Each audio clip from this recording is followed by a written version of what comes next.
Sebelum kita buka firman Tuhan, mari kita berdoa. Saat ini kami sangat butuh Roh Kudus untuk menjamah kami, agar di hati kami ada keteduhan, ada damai, dan semua urusan yang sedang kami pikirkan, yang kami kejar bisa kami kesampingkan, supaya kami sujud dengan tenang di hadapan-Mu. Bukalah hati kami untuk dengar suara-Mu, karena Engkau adalah Allah yang setia, yang telah memimpin kami di masa lalu dan saat ini hadir, sehingga kami bisa berjalan dengan Tuhan di hari-hari ke depan sesuai yang Tuhan inginkan. Bicaralah pada kami, dan apa yang kami dengar, apa yang kami pahami dan mengubah kami, boleh kami gunakan juga, kami bagikan pada orang lain. Dalam nama Tuhan Yesus kami berdoa, amin. Silakan duduk Bapak Ibu. Pembacaan Alkitab hari ini diambil kitab Injil Yohanes. Kitab Injil Yohanes pasal yang ke-12 ayat 1 sampai 8. Yesus diurapi di Betania. Yohanes 12 ayat 1 sampai ayat yang ke-8. Yesus diurapi di Betania. 6 hari sebelum Paskah, Yesus datang ke Betania, tempat tinggal Lazarus yang dibangkitkan Yesus dari antara orang mati. Di situ diadakan perjamuan untuk dia, dan Marta melayani, sedangkan salah seorang yang turut makan dengan Yesus adalah Lazarus. Maria mengambil setengah liter minyak narwastu murni yang mahal sekali, lalu meminyaki kaki Yesus dan menyekanya dengan rambutnya. Bau semerbak minyak itu memenuhi seluruh rumah itu. Namun Yudas Iskariot, seorang murid Yesus yang akan segera menyerahkan dia, berkata, "Mengapa minyak narwastu ini tidak dijual 300 dinar dan uangnya diberikan pada orang-orang miskin?" Hal itu dikatakannya bukan karena ia memperhatikan orang-orang miskin, melainkan karena ia seorang pencuri. Ia sering mengambil uang yang disimpan dalam kas yang dipegangnya. Lalu kata Yesus, "Biarkanlah dia supaya ia melakukannya untuk hari penguburanku. Sebab orang-orang miskin selalu akan ada bersama kamu, tapi aku tidak akan selalu bersama kamu." Demikian jauh pembacaan Alkitab pada pagi hari ini. Firman Tuhan berkata, berbahagialah yang mendengar firman Tuhan dan melaksanakan dalam hidupnya sehari lepas hari. Bapak Ibu Saudara sekalian, apakah Anda tahu hal besar apa yang menunggu kita dalam bulan ini? Sebentar lagi, Paskah. Apa yang Anda siapkan untuk Paskah? Kalau Natal jelas, doa. Tuhan berikan pada saya handphone Samsung Flip. Tuhan berikan saya kado ini. Tuhan berikan saya jalan-jalan ke Bali. Tapi kalau Paskah tenang-tenang aja. Kalau orang Kristen hanya merayakan Natal tapi tidak ada Paskah, berarti kita tidak pernah mengalami kebangkitan Kristus dan penebusan. Paskah lebih penting daripada Natal. Dan itu orang gereja sesat di masa lalu karena menganggap Natal lebih tinggi daripada Paskah. Padahal Natal itu peristiwa yang dirayakan oleh orang-orang Yunani pada waktu itu, bukan untuk Kristus. Jadi Paskah itu adalah salah satu peristiwa yang sangat luar biasa penting, karena kita merayakan keselamatan yang Tuhan berikan, anugerah yang luar biasa. Karena itu di bagian-bagian dunia lain, kalau Anda ke Syria, kalau Anda pergi ke orang Kristen Arab di Mesir, atau teman-teman kita gereja ortodoks di Jalan Kalimalang, atau di Tangerang, atau di Bekasi yang pakai bahasa Yunani dan bahasa Arab dan bahasa Yahudi, bahkan mungkin teman-teman di sini di Apron, di Rumah Susun Apron, Gereja Baruh Ministry, mungkin Paskah itu mereka puasa 40 hari. Kami di GKI Kayu Putih memang juga puasa 40 hari, makan sehari 2 kali aja. Kalau yang gak punya sakit perut, maka menghindar dari apa yang kita paling suka. Ya, dan apa yang kita biasa belanjakan untuk itu dikumpulkan orang-orang untuk dibagikan untuk penginjilan atau apa lain. Saudara, mendekati Paskah ini memang tidak mudah. Karena kita harus berpikir lebih lanjut tentang bagaimana mengasihi Tuhan Yesus lebih penuh. Nah, saya mulai dengan sebuah cerita. Ada seorang kaya yang gak tahu berapa kaya itu, 700 miliar dia punya atau 100 miliar saya gak tahu. Tapi orang kaya itu punya anak cuman semata wayang. Istrinya juga cantik dan baik, bisnisnya juga bagus. Dan paling menarik adalah di tengah proses semua dalam begitu bagus, satu hari istrinya sakit dan meninggal. Tidak tertolong. Tidak tertolong dan meninggal. Tentunya sebagai orang kaya dia sudah keluarkan uang untuk menolong istrinya ke rumah sakit terbaik, bahkan ke luar negeri, tapi meninggal juga. Di tengah meninggal itu dengan anak yang masih kecil, usia sekitar 4-5 tahun, tentunya berat. Ya, tentunya berat. Apalagi kalau kita sangat mencintai pasangan kita. Saya kenal ada orang yang kehilangan istri lalu seumur hidup sendiri terus. Orang GSRI, saya kagum. Padahal banyak wanita yang mau suka sama dia dan memang orang yang baik. Ini juga begitu. Setelah istrinya meninggal, kehilangan itu begitu berat buat dia, maka hidupnya dia pikir bagaimana ngurus anak. Bisnis mesti diurus, anak mesti diurus, dirinya mesti diurus. Anaknya laki satu-satunya. Di tengah proses itu untunglah ia mendapatkan seorang pembantu rumah tangga yang juga seperti perawat dan babysitter dan punya hati untuk peduli sama anak kecil yang gak punya mama ini. Anak itu dibesarkan oleh sang pembantu. Kasih makan, diantar sekolah seperti mamanya sendiri. Padahal cuma pembantu. Ya gajinya mungkin lebih tinggi sedikit dari orang lain. Anak itu dibesarkan sampai SMU. Dan setelah SMU pergi ke luar kota untuk berkuliah. Ke sebuah universitas yang terbaik. Setelah itu maka si pembantu berkata sama tuan, Pak permisi, terima kasih untuk bisa melayani. Saya udah cukup punya uang, saya ingin pulang ke desa saya. Merawat sekarang rumah, tanah dan apa yang ibu saya tinggalkan karena saya single. Begitulah. Tetapi yang paling menarik, si anak itu tumbuh dengan baik di masa kuliah. Sebelum kuliahnya selesai dia meninggal juga sakit. Gak tahu sakit apa ini mamanya. Zaman sekarang banyak sakit yang misterius begitu ya, yang aneh-aneh. Dokter juga sampai pusing kepala ya. Tanya A, ini dokter bilang A, yang dokter satu lagi bilang B, tinggal kita makin stres aja ya gitu ya. Dan lain-lain. Enakan makan jamu barangkali ya. Nah, anak ini meninggal, tentu saja si orang tuanya makin terpukul habis. Udah kehilangan istri, kehilangan anak, buat apa duit sebegini banyak, buat apa nama begitu hebat dan lain-lain. Dia makin lama makin tertekan dalam hidupnya. Dan akhirnya tidak lama kemudian, gak sampai 3-4 tahun dia meninggal. Dalam usia masih relatif muda. Yang jadi masalah, mereka tinggal di satu komunitas dan tidak tahu orang mesti bikin apa. Ada rumah yang begitu gede, ada tanah yang begitu lebar, ada duit yang begitu banyak di brankas, di bank, di mana-mana, ditambah juga dengan adanya mobil-mobil. Dan tidak ada saudara masalahnya, tidak ada saudara sama sekali. Saudaranya ada di luar negeri semua. Untunglah pemerintah setempat di dekat itu, ditambah tetangga-tetangganya orang baik semua, ini daerah Kristen. Lalu mereka sepakat, oke deh, kita lelang ini harta di rumah dia. Mungkin rumah dan tanahnya semua diberikan pada gereja. Luar biasa nih orang-orang di sana ya. Pemerintahnya juga baik di daerah Kristen. Maka rumahnya dibuka dan orang boleh datang melihat barang-barang yang ada. Ada vas kembang, ada ini, ada itu. Orang beli. Apalagi untuk gereja harga sedikit mahal gak apa-apa. Di tengah-tengah itu muncullah seorang wanita. Wanita itu si pembantu yang dulu yang mendengar apa yang terjadi. Dia meninggalkan desanya, datang ke sana. Dia lihat barang-barang, dia keluar air mata. Dia ingat ketika berada di sana. Lalu dia membeli satu barang. Apa yang dia beli? Sebuah figura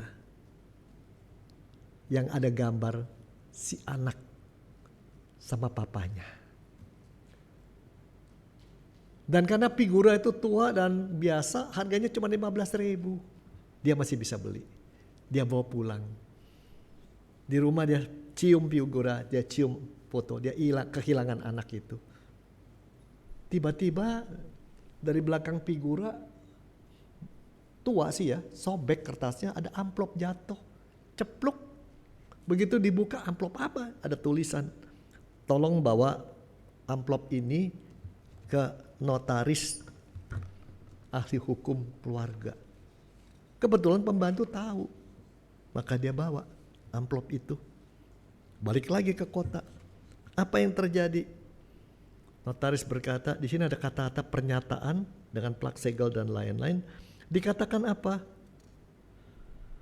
Almarhum orang kaya tersebut menyatakan di sini bahwa seluruh hartanya, baik isi rumah, tanah, kendaraan, dan uang di bank diwariskan bagi siapa yang memiliki hati untuk memiliki foto anak yang terkasih itu.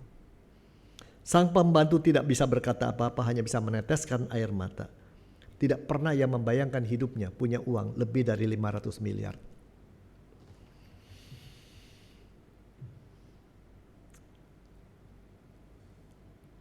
Cerita ini saya dengar dari seorang teman. Dan menurut beberapa orang cerita ini adalah satu perumpamaan. Bahwa Bapa Surgawi kita pun melakukan apa saja akan memberikan anugerah bagi siapa yang mengasihi putranya dengan sepenuh hati. Anda dan saya. Hal ini perlu diketahui karena di sini banyak orang punya ajaran setengah sesat gitu ya.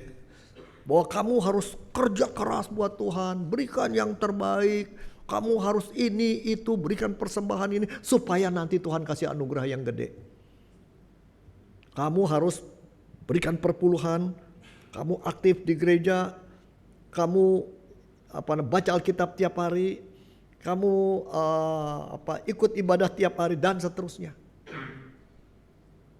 Tapi yang menarik adalah semua diberikan supaya nanti Tuhan kasih hadiah besar. Itu transaksi kan namanya ya. Transaksi. Kayak orang belanja. Kalau beli kentang yang lebih mahal dapatnya lebih bagus. Lebih murah dapatnya lebih kecil. Tuhan gak begitu. Ternyata. Tidak demikian. Cerita ini menggambarkan. Yang Tuhan minta dari Anda dan saya cuma satu ajaran yang benar ajarkan. Berikan cinta kasih kepada Dia sepenuhnya. Berikan cinta kasih sepenuhnya kepada Dia. Seminggu sekali saya berusaha makan sama istri saya. Kadang-kadang kita berkelahi gara-gara makan. Lu mau makan apa? Makanan Jepang apa makan Korea? Dia sukanya cuma itu. Dan itu perlu untuk protein badan dia karena dia punya sakit yang perlu itu. Dia selalu ngomongnya cuma satu. Gue mau tempatnya jangan terlalu rame tapi begini. Itu bisa jadi repot, bisa gak jadi makan. Dan satu hari di tengah itu kita ngomong. Yang penting buat saya ya saya bilang kamu makan apa tuh gak penting. Yang penting satu. Kita berdua bersama. Ya, dan dia juga akhirnya bilang, iya deh yang penting makan apa kek, mau pecel kek, mau sate babi kek, mau apa. Yang penting kita berdua bersama bisa menikmati kehadiran satu sama lain, bisa ngobrol, bisa nunjukkan kasih sayang. Betul gak? Itu lebih penting kan? Buat apa kita punya anak, kita sekolahin ke luar negeri, jadi orang hebat itu, tapi ketemu orang tua 10 tahun sekali. Buat apa? Buat apa kita punya suami yang hebat, penghasilannya gede. Cuman kata I love you itu terakhir diberikan 37 tahun yang lalu. Ditanya sama dia, lu ingat lu bilang I love you? Enggak, gua gak inget tuh. Hong Hiam kalau gitu kan ya. Mau gak Anda punya pasangan yang begitu hebat? Cuman kapan mencium kita, dia lebih banyak mencium anjingnya. Ini kan jadi problem. Cinta itu begitu pentingnya. Ini cerita menunjukkan Bapa Surgawi itu sebenarnya tidak minta banyak. Hanya minta satu, cinta yang penting. Bukan memberikan hanya tindakan, penting itu memberikan sesuatu buat Tuhan. Bukan tidak penting melayani, bukan tidak penting ibadah. Tapi yang Tuhan, ada ibadah pakai hati gak sih? Rindu gak sih ketemu Tuhan? Kalau gak ketemu rasanya ada yang kurang gitu ya. Kenapa? Tuhan inginkan itu. Yohanes 12 ayat 1-8 akan menjelaskan pada kita.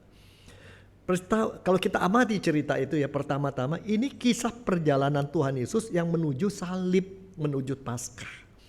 Ayat 1 dikatakan 6 hari sebelum Paskah. Di bagian lain Alkitab 2 hari sebelum Paskah. Tapi Tuhan Yesus datang ke Betania tempat tinggal Lazarus yang dibangkitkan.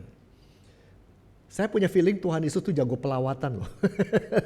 Besok kan ada pelatihan pelawatan di Iman ya, TT Iman, kirim orang deh gitu no ya. Ya. Tuhan Yesus tuh melawat ketika Lazarus sakit, mertua Petrus sakit, itu jago pelawatan itu dia tuh. Ya, kalau bikin gereja pasti penuh deh. Boksunya rajin melawat banget tuh. Kira-kira begitu ya. Ini datang. Kenapa? Lazarus dibangkitkan dan orang bikin perjamuan di sana. Pesta besar. Ya, kenapa dia datang? Karena dia sahabat daripada Lazarus, Marta dan Maria. Ketiga saudara itu sahabat dia. Jadi dia bukan cuma guru, bukan cuma rabi, tapi sahabat. Begitu dekatnya sang pemimpin itu dengan yang dia layani. Kedua, kasusnya Lazarus ini perlu dibereskan. Kenapa?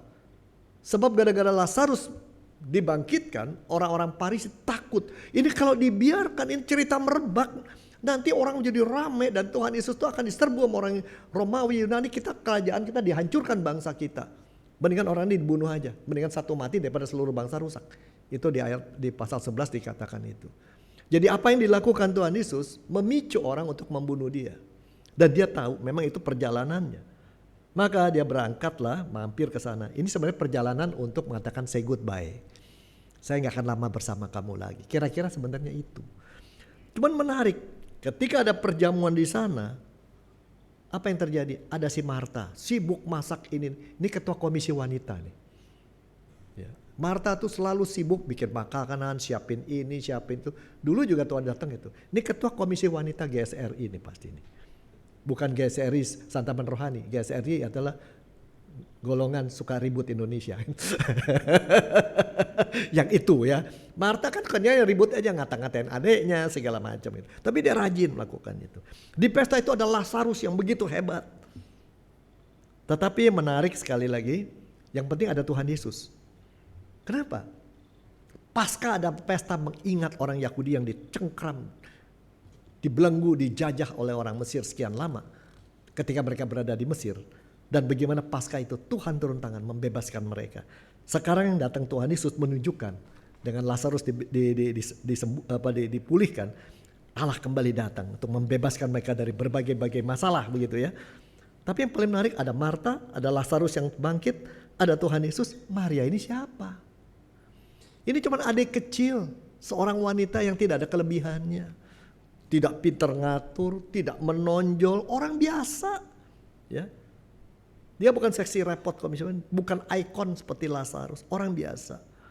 Kasihan sekali ya, dari semua itu dia ya. Ini bukan Maria Magdalena ya. Kalau Maria Magdalena lebih terkenal. Kalau ada di gereja, bibirnya merah, antingnya besar, buka baju sampai sini barangkali ya. Itu Maria yang ketangkep basah itu. Ini Maria adiknya si Marta. Yang dulu waktu Tuhan datang cuma duduk di kaki Tuhan Yesus, dengerin Tuhan Yesus ngomong. Ya. Menarik sekali. Tidak ada hal menonjol tentang si Maria ini. Namun ada satu hal yang terjadi pada saat itu. Di tengah pesta yang begitu besar dan lain-lain, si Maria dikatakan mengambil setengah kati minyak narwastu murni. Itu terjemahan lamanya setengah kati. Terjemahan yang baru dikatakan ini setengah liter minyak narwastu murni yang mahal sekali. Tadi Anda masih baca mungkin pakai ya mahal sekali ya, setengah kati. Ini masih terjemahan yang belum tipe 2 ya. Alkitabnya udah ada yang lebih baru ya. Jadi seluruh di Indonesia diganti semua pakai ini sekarang. Nah, setengah liter ya. Setengah liter minyak narwastu itu berapa? Harganya kurang lebih 300 dinar. 1 dinar itu adalah biaya hidup untuk makan 1 hari sekeluarga dengan 2 anak. Nah kalau di Jakarta upah minimum itu 5.500 ya kalau nggak salah ya. 5.500.000. Kalau 5.500.000 dibagi 30 hari kurang lagi ya 5,5 juta, kurang lebih per hari barangkali 150.000 barangkali gitu ya, kurang lebih. Jadi 1 hari itu 150.000 orang Israel hidup pada waktu itu misalnya. Kalau 300 dinar, 300 kali 150.000, 45 juta. Jadi minyak yang diambil sama si Maria itu minyak seharga 45 juta rupiah, kurang lebih begitu. Kurang lebih gitu, tergantung dolarnya naik turun 45 juta. Saudara, kenapa orang Yahudi yang miskin pun berupaya di rumahnya ada minyak narwastu? 2 hal. Ketika salah satu keluarga atau orang tua meninggal, Ini Yahudi kan tanahnya panas. Taruh jenazah 2 hari bisa busuk loh, bau. Ya, kalau kita kan diformalin. Kalau sana kasih minyak narwastu. Jadi ini minyak adalah tanda cinta terakhir anak kepada orang tua yang akan meninggal. Atau kepada kakak atau apa. Dan ini dikatakan begitu rupa orang Yahudi berupaya. Kalau punya duit kumpulin untuk punya minyak seharga sekian puluh juta. Untuk perpisahan terakhir. Tapi ada versi lain mengatakan, ada juga yang mengatakan minyak ini dipakai untuk perkawinan. Kalau pada saat kawin supaya wangi pakai ini. Pokoknya ini minyak memang minyak mahal. Ya, ini minyak mahal. Minyak ini asal dari India. Dari tumbuh-tumbuhan di India. Jadi menarik, di tengah pesta itu Marta sibuk, Lazarus perhatian orang, Tuhan Yesus duduk dan lain-lain. Di tengah itu Maria mengambil minyak semahal itu. Minyak untuk memandikan jenazah, untuk menyambut orang penting ini. Semua yang sangat penting nilainya bagi keluarganya, dia pakai menyiminyaki kaki Tuhan Yesus. Meminyaki kaki seorang itu hanya kerjaan apa? Biasanya mencuci kaki dulu kasih minyak. Bukan minyak narwastu, minyak biasa. Itu kerjaan budak. Kalau tamu datang, jalan kaki berdebu, maka buka sepatu kayak orang Jepang, maka budak datang cuciin kaki. Dengan kata lain, Maria mengerjakan, tidak malu mengerjakan pekerjaan yang paling rendah buat Tuhan Yesus. Ini mencatat kerjaan yang paling memalukan. Di gereja saya ada seorang pria. 3 hari sekali datang ke gereja. Lihat kamar mandi, kalau kotor dia ikut bebersih. Nanti ada saat dia lihat talang gak beres, panggil orang. You naik apa saya naik, dia beresin. Hal yang kecil-kecil. Ya. Tapi ketika keluar lihat mobilnya, kita tahu ini orang kayak gini sih 500 miliar dia punya. Ada yang nanya kenapa lakukan itu? Supaya saya ingat saya bukan siapa-siapa, saya bukan apa-apa. Saya bisa begini semua karena anugerah Tuhan. Saya ingin mencintai Tuhan dan bersyukur dengan hal kecil. Bukan hal yang besar, hal yang kecil. Seorang pejabat bank yang sangat tinggi di tempat kami, jadi usher, cuman calaman orang. Saya sampai, gimana saya jadi pendeta bisa main-main ya kalau jemaatnya aja kayak begini gitu ya. Saya harus jadi teladan lebih dari mereka ya. Bapak Ibu Saudara, yang dilakukan Maria itu luar biasa. Dan bukan hanya itu, mengerjakan kerjaan budak yang paling berharga bagi keluarga pun, bagi dia pun dia relakan buat Tuhan. Tapi kalau cuma meminyaki kerjaan budak itu masih lumayan gitu ya, rendah memang. Tapi kemudian dicatat Alkitab dia menyeka, dia bersihkan dengan rambut. Seorang wanita kan rambut mahkotanya. Itu zaman sekarang rambutnya dipendekin kan gitu ya, supaya mahkotanya jangan panjang-panjang, ngurusnya panjang, jadi segini aja. Kalau dulu kan rambutnya segini-segini gitu ya, bisa sampai segini. Ya. Saya punya cucu rambutnya segini, tapi laki ini. Pegang dikit marah, nggak boleh, don't do it. Wah, rambutnya segini, potong nggak mau. Buat dia ini rambut itu satu. Yang perempuan lebih bagus rambutnya. Rambut bagi wanita tidak main-main. Dipelihara, orang miskin pun dia cuci rambutnya, dia rapikan. Sekarang dia pakai untuk seka kaki Tuhan Yesus. 2 kemungkinan, memang tindakan itu dia lakukan hanya karena perasaan sesaat, nggak dia siapkan, nggak bawa handuk, nggak bawa apa. Ada yang mengatakan juga ini bukannya ayat 7 ya, ini tanda kasih yang luar biasa. Tapi juga ada yang mengatakan itu tanda kasih bukan hanya sebagai tanda kasih mengagumi dan mau melayani, tapi itu cinta kasih yang seakan-akan apa ya, ada unsur romantiknya gitu ya. Aku menyayangi Tuhan bukan hanya dengan karena dia guru, karena dia rabi, tapi lebih dari itu. Aku memang sayang sama dia gitu. Sayang yang tidak ada ukurannya. Perasaannya. Bukan sayang hanya karena Tuhan berbuat baik. Tapi yang menarik sekali ya, terhadap situasi seperti itu, penyataan atau ungkapan kasih sayang begitu hebat.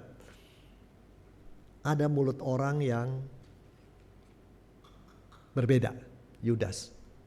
Ini kan mahal. Saya rasa ini mungkin di majelis dia bendahara gitu ya. Ini kan mahal nih, mestinya kenapa dipakai nggak bagi buat orang miskin segala macam. Bukannya menunjukkan apresiasi atas pengungkapan cinta, mencari salahnya. Untung dia nggak pakai hak angket. Pakai hak angket lebih rame gitu ya. Ini nggak beres katanya dan lain-lain. Tapi Tuhan membela. Dia tahu apa yang dia lakukan. Tuhan menghargai cinta kasih seperti itu. Jadi artinya ini apa? Alkitab mengajarkan apa pada kita? Mendekati Paskah ada 4 hal. Ajaran yang paling benar. Ini kisah-kisah yang menginspirasi. Ya. Maria bukan cuma mengenal Tuhan Yesus, mengenal ajaran tentang Tuhan, ngerti siapa Tuhan Yesus, mendengar firman, bukan. Tapi dia punya kedekatan yang sangat khusus, perasaan yang sangat dalam. Seakan-akan kalau tidak ada Tuhan, hidup saya cuma sia-sia. Tuhan adalah segalanya buat saya. Cinta yang begitu besar. Cinta yang tidak main-main. Ya. Nah ini tidak mudah. Ya, tidak mudah. Seorang rekan saya pernah melihat cinta yang begitu besar. Seorang hamba Tuhan, istrinya sakit ginjal, dua-duanya hancur. Dan dia rela ginjalnya satu dikasih istri. Itu cinta sejati, saudara. Ya. Rela gak kita kalau pasangan itu? Saya ketemu salah orang di UKI juga gitu. Seorang suami melepaskan ginjal demi istri. Itu cinta sejati. Seakan-akan buat apa aku hidup? Buat apa hidup? Tanpa kau aku gak bisa. Ini yang dilakukan Maria. Sangat. Ya tidak hanya beragama si Maria ini. Tidak hanya percaya. Tidak hanya mau ikut berpesta. Dibandingkan orang lain dia beda. Orang-orang lain mungkin berpesta dan dekat Tuhan Yesus. Tapi tidak. Dan makan bersama tapi tidak betul-betul dekat. Ya. Orang mungkin dengar firman-Nya, ajaran, tapi tidak dekat secara hati. Tapi tidak bagi Maria. Tuhan segalanya, itu yang pertama. Yang kedua, yang diajarkan Alkitab, Maria terbukti memiliki kesediaan untuk merendahkan diri. Menunjukkan kasih yang begitu dalam kepada Tuhan di depan umum. Itu tidak mudah. Itu tidak mudah di depan umum. Ada yang begitu. Di sebuah gereja di dekat Grogol dulu ada seorang wanita tua. Apa yang dia lakukan? Satu hari ada orang datang ke gereja minta tolong baru keluar dari penjara. Dia tolongin sampai orang itu kerja lagi. Sejak itu dia pergi ke penjara-penjara tiap minggu ngedoain orang-orang Kristen di sana. Dan ketika orang Kristen itu keluar dari penjara dia udah gila loh, wanita tua sendirian di tengah kriminal semua, berani dia. Tapi karena dia itu menginspirasi beberapa wanita, akhirnya gereja itu punya pelayanan ke penjara dan memulihkan banyak orang, beri kesempatan kedua. Karena cinta. Dia katakan kalau Tuhan begitu cinta, saya harus mencintai orang lain. Merendahkan diri gitu. Jadi ungkapan cinta kasih tidak hanya bukan hal yang diomongin saja, tapi dilakukan. Dan ada dampaknya. Dampaknya apa? Aromanya tersebar. Wangi itu minyak narwastu kemana-mana. Tidak ada yang menyangkali sesuatu terjadi di sana. Tidak bisa diabaikan, tidak bisa dilupakan. Sesuatu terjadi di sana. Karena hal yang indah terjadi, aromanya tersebar. Ya. Dengan kata lain, Alkitab mengajarkan cinta kasih yang tidak berdampak keluar. Orang Farisi jadi kecium, tamu mencium, semua mencium. Cinta yang tidak diungkapkan dan berdampak keluar hanya slogan aja. Atau doktrin kosong. Atau fantasi pribadi. Ya. Tapi ketiga, Alkitab menunjukkan Maria cuma orang biasa. Tidak luar biasa cantik. Tidak luar biasa hebat. Tidak pinter, tidak istimewa. Cuma wanita biasa. Namun bagi Kristus, dia seorang wanita yang luar biasa. Bukan karena apa? Karena cinta. Seakan-akan Alkitab mengatakan setiap Anda dan saya, sesederhana pun apapun, yang kita bisa berikan pada Tuhan, yang Tuhan inginkan adalah cinta kita. Bukan apa-apa. Dan itu harus kelihatan dalam perbuatan. Gak usah jadi Superman, Superwoman. Gak usah hebat, gak usah berduit, gak usah cendekiawan. Gak usah untuk menarik, bisa melayani dia. Dan dampaknya harus kerasa. Bukan hanya di tengah pesta aja, tapi sampai ke pinggir-pinggir. Tapi yang paling menarik kata-kata Tuhan Yesus ya. ditunjukkan dari semua orang sana, Maria lah yang memberikan yang terbaik. Karena Maria peka dan sadar, ini perjalanan Tuhan Yesus say goodbye sebelum menuju ke Golgota. Dia yang tahu. Gadis sederhana itu lebih hebat daripada murid-muridnya dalam kepekaan dia. Dalam mengerti apa. Murid-murid Tuhan Yesus tidak ngerti apa yang Tuhan Yesus hadapi. Petrus juga gak ngerti. Ahli Farisi enggak. Cinta kasih ini memang punya resiko ya. Kasih yang mendalam menimbulkan kedekatan hati dengan saya. Nah, bagaimana sekarang kita menerapkannya? Saudara, banyak sekali dalam gereja-gereja saat ini ya, bermacam aktivitas, bermacam tindakan, apalagi setelah COVID, ada gereja pakai hibrid, pakai ini, pakai itu. Wah, luar biasa deh ya. Sebagian besar gereja tapi 20% anggota jemaatnya nggak lagi balik kebaktian onsite ya. Banyakan online. Kalau anak muda kebaktian di tempat-tempat yang berbeda. Gereja tertentu yang gereja suku pindah ke gereja-gereja kayak mungkin GSRI. Tapi anak muda kita pindahnya ke gereja-gereja yang namanya apostolik. Yang bentuknya komunitas dengan live grupnya dan sampai puluhan ribu. Tapi mereka pun pindah lagi ke tempat lain. Ini lagi bergeser nih semuanya. Ya, pendeta-pendeta cerita. Tetapi menarik. Dengan adanya online, apalagi dengan TikTok, kadang-kadang ibu-ibu bisa ketemu ibu-ibu lain ngomongin Tuhan. Padahal yang satu bukan Kristen, bukan orang percaya. Dan ketika ibu satu menunjukkan cintanya pada Tuhan, yang ini heran gitu loh.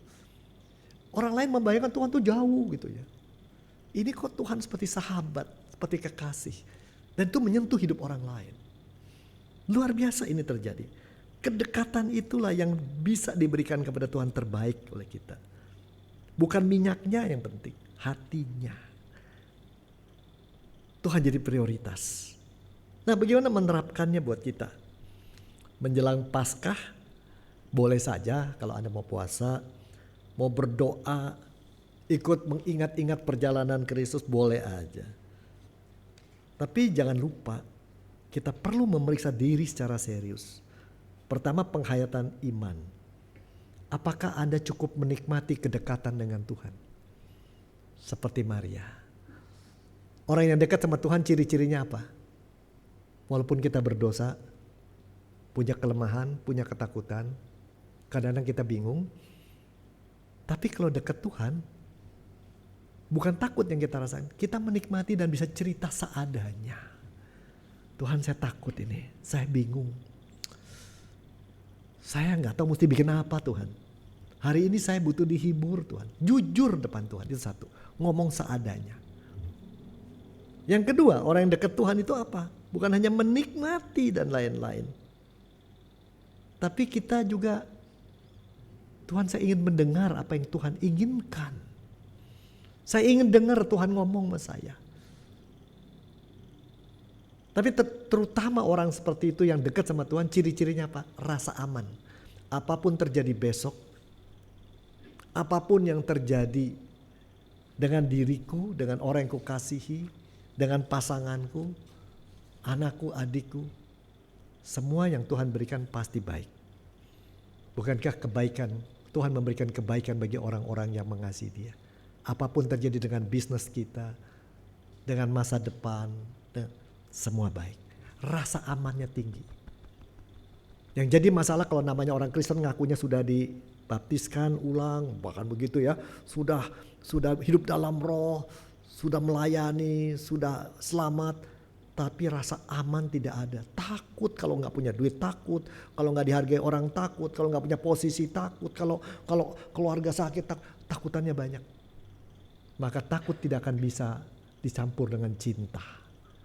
Seorang yang dekat sama Tuhan, sebagai orang Kristen, Anda punya hak, Anda punya anugerah untuk merasa aman. Apapun terjadi dengan diri Anda, dengan anak Anda, dengan keluarga, dengan pelayanan, semua akan menjadi kebaikan bagi yang mengasihi Dia. Jadi orang tua jangan ngomel aja sama anak perempuannya. Kok Cici belum kawin-kawin juga, ada umur 35. Jangan ngomong begitu. Atau kok mama makin lama makin pikun, ya namanya udah tua. Bikinin gue telur ceplok, kita bikin telur ceplok. Kok nggak bikin telur ceplok, kan gue bilang tadi mintanya telur rebus. Nah itu kan biasa. Udah umur lakcap begitu, ya. Udah biasa yang kayak begitu. Jangan khawatir nanti kalau begini dagang gua gimana, nah kalau begini gereja gua gimana. No. Kalau orang cinta Tuhan dan dekat Tuhan, nomor satu adalah apapun terjadi, selama saya bersama dia, everything would be okay, semua akan oke. Itu satu. Yang kedua, kita mengenal juga terutama perasaan kita. Apakah seperti Maria Anda pernah merasa Tuhan membela Anda ketika orang lain tidak mengerti Anda? Ketika orang mengecam Anda, ingatlah Tuhan menjaga, memelihara, membina, memimpin, melindungi orang yang memberi hati sesungguhnya pada dia. Yang ketiga yang kita belajar hari ini adalah, pernah gak sih kita memeriksa pola tindakan kita di depan umum? Apakah cinta kita kepada Tuhan terasa sehingga orang lain melihatnya memang orang Kristen beda sama orang lain. Bukan hanya beragama Kristen, tapi cara dia menghadapi hidup dan pilihan beda. Menjalani hidup beda. Nah, inilah penting. Saya akhiri kembali pada cerita sang pembantu yang dapat duit lebih dari 500 miliar. Pasti menarik kan ya? Gila, 500 miliar mau dipakai apa? Kalau Anda dapat 500 miliar mau apa? Kawin lagi? Jangan. Bikin gereja? Jangan. Nanti jadi Anda penguasa di gereja itu mengatur semua hal itu repot pendetanya. Bisa kena stroke, kena diatur-atur. Ya, bukan. Apa yang terjadi dengan si wanita ini? Dengan duit itu dia pergi ke kampus anak majikannya yang dia besarkan. Dia pengen tahu, kan dia besarkan sampai SMA. Setelah itu dia putus hubungan, dia pengen tahu. Dia datang sana nanya sama teman-teman tuh anak. Tuh anak bikin apa aja? Oh, pelajaran sekolahnya bagus. Oh, hebat. Apalagi? Punya pacar gak? Belum katanya. Apalagi? Dia suka ngomong tentang mamahnya, kehilangan mamahnya katanya. Ya, apalagi? Dia ingat pembantunya yang besarkan. Tapi ternyata semua cerita sama. Anak tuh sangat dermawan, sering menolong orang susah. Sering menunjukkan cinta pada orang-orang yang sulit. Si pembantu keluar air mata.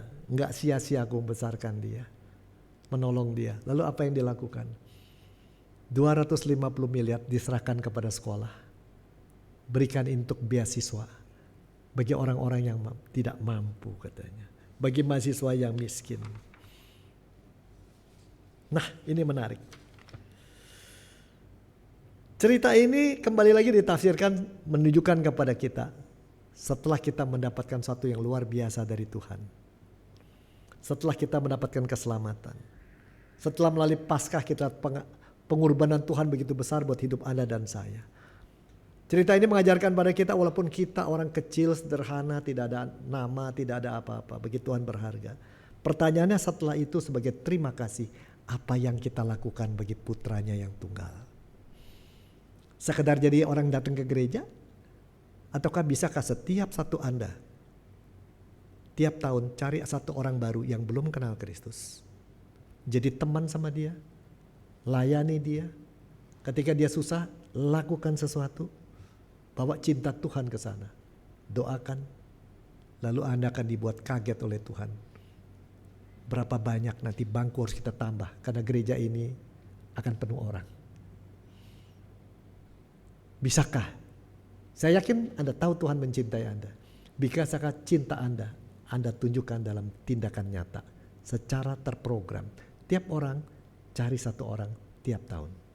Bukan ngomong tentang Tuhan Yesus. Bukan bukain Alkitab. Bukan ngajarin. Tunjukin bagaimana bahagianya orang yang hidup dengan Kristus. Dan penuh cinta kasih kita. Gimana hari ini dapat berkat? Siapa yang merasa dapat sentuhan firman Tuhan? Tolong angkat tangan. Ada? Cuma 3 orang, 4, 5. Puji Tuhan. Kita berdoa. Silakan Anda berdoa mengucapkan terima kasih kepada Tuhan untuk semua kebaikannya. Terima kasih untuk hal-hal yang kita gak bisa bayangkan yang sudah Dia berikan. Dan sampaikan Anda mau belajar mencintai Dia lebih penuh.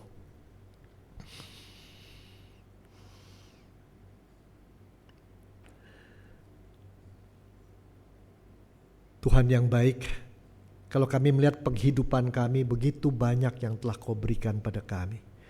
Kau memelihara kami, melindungi, menjaga, bahkan memberikan banyak yang tidak pernah kami bayangkan.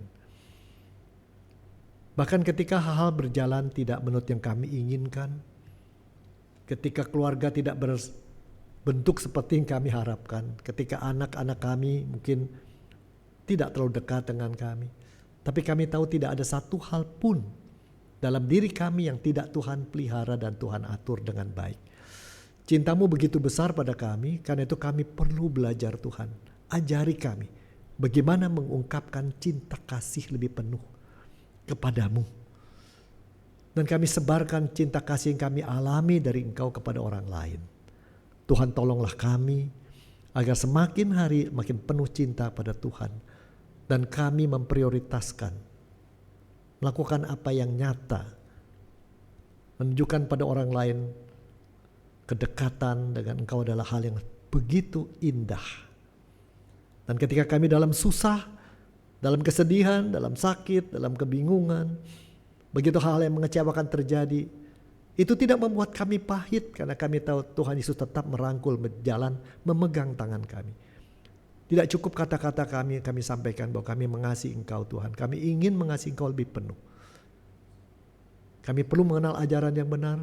Kami punya perasaan benar, tapi kami seluruh diri kami ingin berada di tempat yang benar, yaitu di dekat-Mu saja. Terima kasih Bapa. Doa ini kami naikkan dalam nama Kristus Yesus, Juru Selamat kami yang mengasihi kami lebih daripada siapapun. Amin.